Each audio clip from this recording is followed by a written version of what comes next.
There is a difference between quieting your mind, like you say in meditation, and allowing that, and being aware in the world and focusing yourself around the obstacles in order to allow the joy.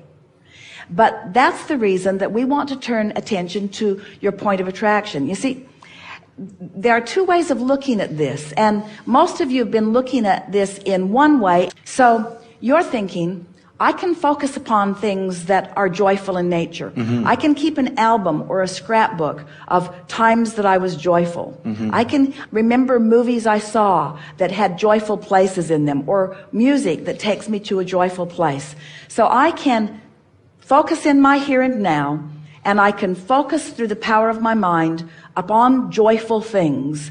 And by doing so, I will deliberately and systematically raise my vibration to the most joyful of place. And we say, that's a good idea. We can see why you would want to do that. We can see why you would want to use your mind. We can see why you would like to focus. And we can see why you would like the success of joy. Because from our perspective, there is no success that is more significant than the success of accomplishing joy.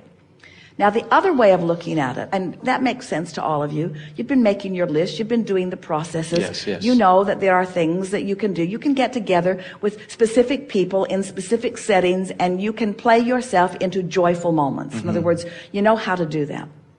Now, the other way of looking at it is you can accept that joy is your natural state of being.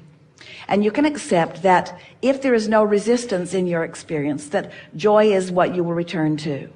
And so as you focus upon that joyful state, that inner being that exists in the vortex is vibrating at, as you focus upon that joyful state, and then you focus upon your point of attraction, and you acknowledge that your dominant intent is to provide an environment where things of a joyful nature can make their way into your experience. So you decide to go very general. Meditation is maybe the best way to go general of all, because when you quiet your mind, you stop thought, and when you stop thought, you stop resistance, and when you stop resistance, then you have accomplished a point of attraction that will allow the things that are a vibrational match to that to flow from your vortex into your experience.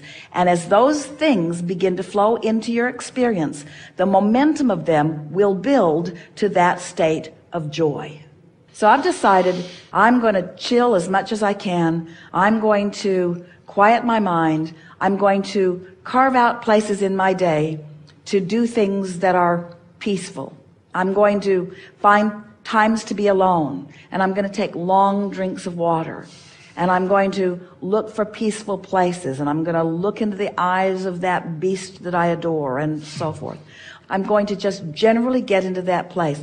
I'm going to get a notebook, and I'm going to write emotional words. I'm going to ponder them just softly and gently, and I'm going to be alert and aware. I'm going to be an observer of what I have created. A passive, peaceful, allowing observer of the good that is lined up for me, that I'm deserving of. I'm just going to let it be. I'm not going to make it be. I'm going to allow it to be. I'm going to let it be. I'm going to be consciously alert and in the vibrational vicinity to notice all of the subtle evidence of the building of my momentum. I'm going to be aware of the ideas. Ideas are going to begin to flow to you. And as the ideas begin to flow, you have carved out the details of what you want to live incrementally already. They already exist. Step 2 is already queued up for you. Now, if you will put your undivided attention upon step 3, by going as general as you can, as often as you can, as the details begin to fill in, you'll begin to feel the exhilaration of all of that. The majority of people who are focused upon deliberate creating are building the momentum, and then they're exploring the contrast in a more strident way. They're putting more into the vortex, and they are having more expansion, but they are short on the allowing part. So their lives don't feel joyful, their lives feel tense. It always feels like there's something in the offing, that there's something about to come. We want you to start enjoying what already has come. reaching for some words and a new analogy to help you to understand this. We've talked about it is the molding of the clay. And so in this deliberate creating that we're talking about, it's the difference between identifying something as your object of a desire and going and getting it, and identifying something as your object of desire and letting it come to you. In romance terms, many of you have had the experience, perhaps all of you, of getting your eye focused upon someone that you wanted, and the more you wanted them, the more they ran away from you. But when you no longer wanted them, then they came to you. But then when they came to you and you wanted them, then they ran away. But then when you no longer wanted them, then they came to you.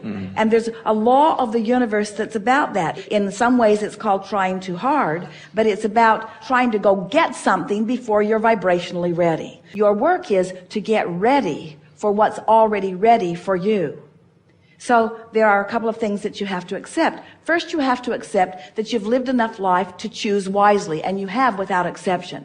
Next, you have to accept that what you've chosen has been in a vortex, is a vibrational reality that exists and is ready for you, ready to come to you in perfect timing. It's ready for you to be ready for it. But there's something that goes a little screwy in your wanting to go get those things, in your wanting to achieve, in your wanting to set goals that holds you in vibrational resistance. And so it's what makes the stakes higher and higher. That is the reason that this time-space reality has so much tension within it.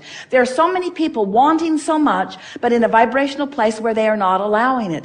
So the distinction that we were making is that if you can get it into your mind and into your powerful intention, to go general and to feel good, generally good, as often as you can. And the new piece is to use your focus to notice what's flowing from the vortex in. Because as you use your focus to notice from that general place of alignment, each piece you notice, another like it will come, and another and another and another. So you'll begin to build the momentum until ideas and people and the synergy of that, it is exhilarating, you see. And it is so much easier. Everything about your body will come into alignment, and people around you will begin to gravitate to you, and the light will shine through you, and your clarity and purposefulness will be logical to you, and your deftness, your knowing what to do. In other words, the way it works is you find a feeling. Let's start with this premise. Your vortex is full of all that you want. So as you find this general place of feeling good, and it fills in with the ideas, and then it fills in with the manifestations, and then as you are approaching the manifestations from this central place of feeling good, now those manifestations are parlayed into something even more.